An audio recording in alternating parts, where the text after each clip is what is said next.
In the Mood for Love is a film that came out in the year 2000 and is written and directed by Wong Kar-Wai.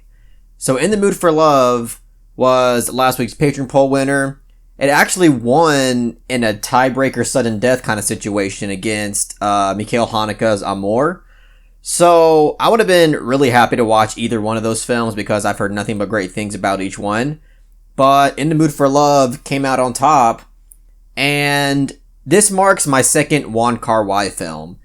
The only Wong Kar-Wai film that I've seen before this was Fallen Angels, and I saw that fairly recently. Also have a review up for that film if you want to check out my full-length thoughts on that. So you can say I'm pretty new to Wong Kar-Wai as a filmmaker. The biggest takeaway that I got from Fallen Angels was that he seems to be an incredibly stylistic filmmaker.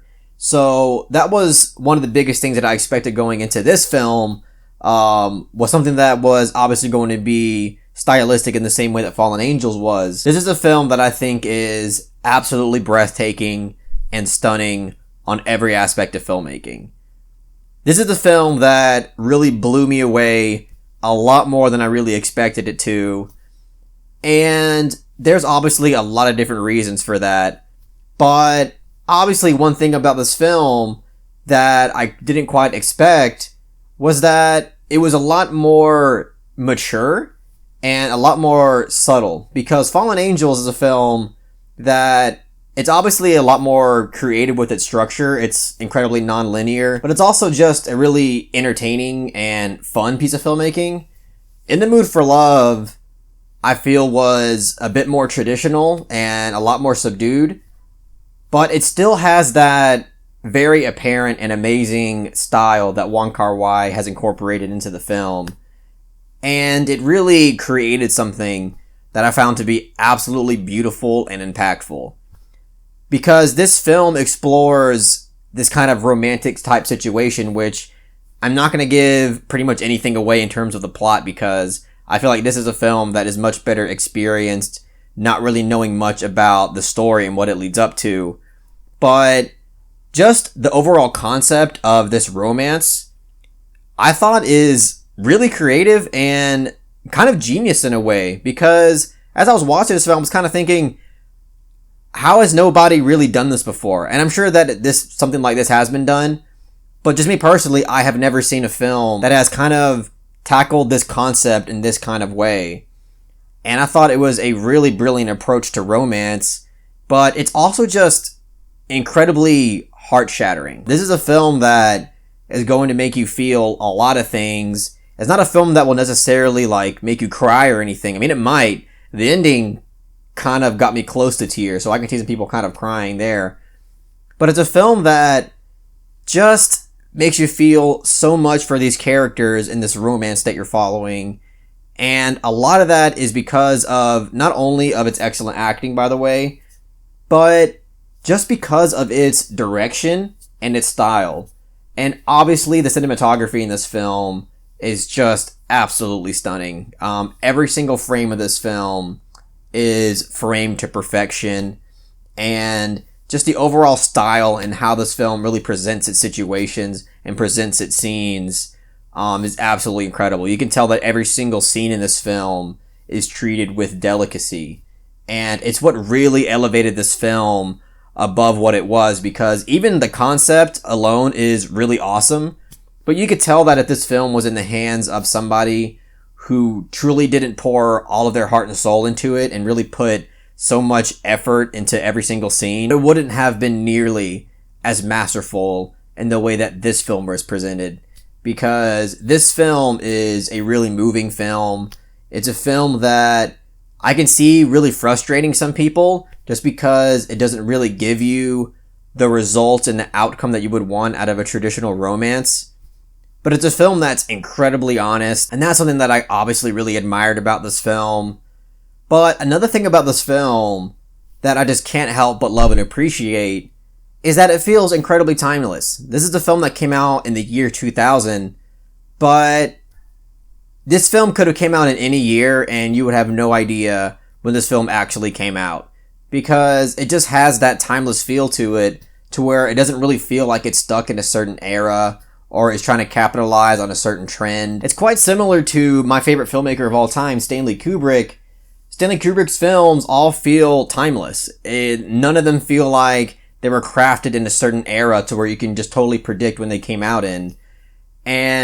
But this film, it's quite the same way. And honestly, it's kind of the same with Fallen Angels as well. And I just think it takes a lot of creative talent for a filmmaker to be able to achieve that kind of timeless feel to it.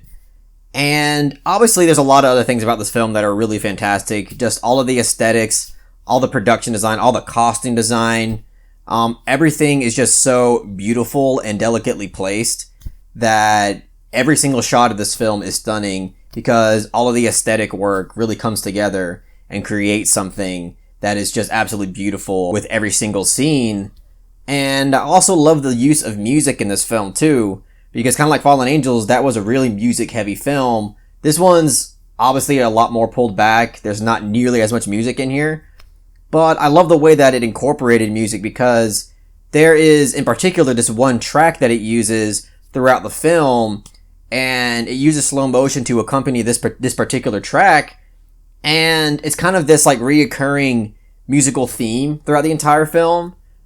And those parts of the film were just, it's so incredibly immersive, and it's just peak filmmaking. Like, I really love that aspect to this film because it's like each time that song was presented and each time that kind of stylistic scene was presented with the slow motion as well, it's like the context would change and the emotional depth just felt heavier with every time that kind of scene was presented.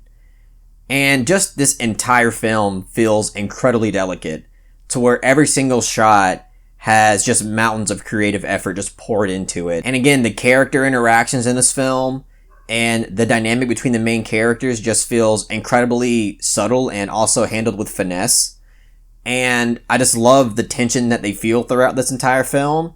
And again, it feels really mature. And it's not really something I expected because, not saying that Fallen Angels was an immature film, but this felt like really honest and mature filmmaking.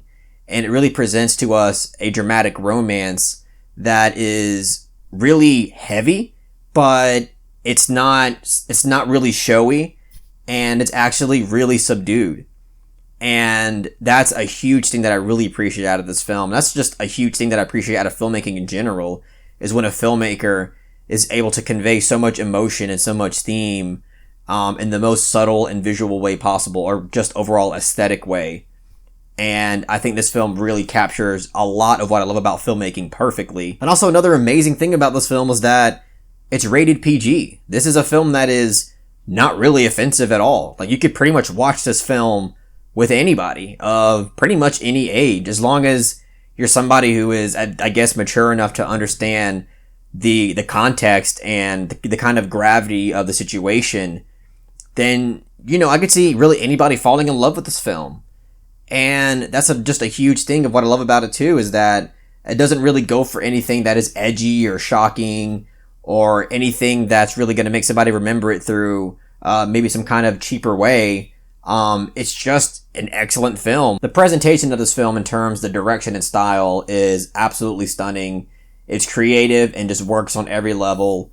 The cinematography is absolutely breathtaking, shot for shot. It's some of the best cinematography that you'll see.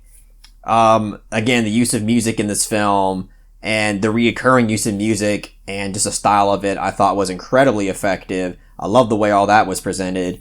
And obviously just the conveyance of the romance in here and just the dynamic between the main characters.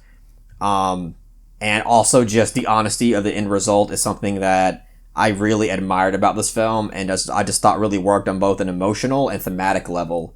So I pretty much love every single thing about this film. So I'm going to give In the Mood for Love a 10 out of 10. It's insane. I watched two 10 out of 10s back to back. I just put out a review for Eraserhead. I gave that a 10 out of 10. Then I reviewed this. This is also a 10 out of 10. It's just Kino overload. I don't know if my mind can really handle another 10 out of 10 right now. All I know is that I am 100% most definitely going to purchase the Wong Kar-Wai Criterion box set. Not when it gets released in March, because I'm not made of money. I can't just pay full price for that. But I will buy it during the July Criterion half off sale. So that's something that I'm really looking forward to and really excited about. By the way, I heard that Bong Joon-ho's Memories of Murder finally got a release date from Criterion. That's coming out April 20th, I believe. So it's kind of hilarious. It's coming out in 420, and the filmmaker has the word Bong in his name. That's just funny to me. Anyways, I hope you enjoyed what I had to say about In the Mood for Love. If you really enjoyed it, please give it a thumbs up and share it amongst your friends. And don't forget to subscribe to the channel to be updated on more film-related content.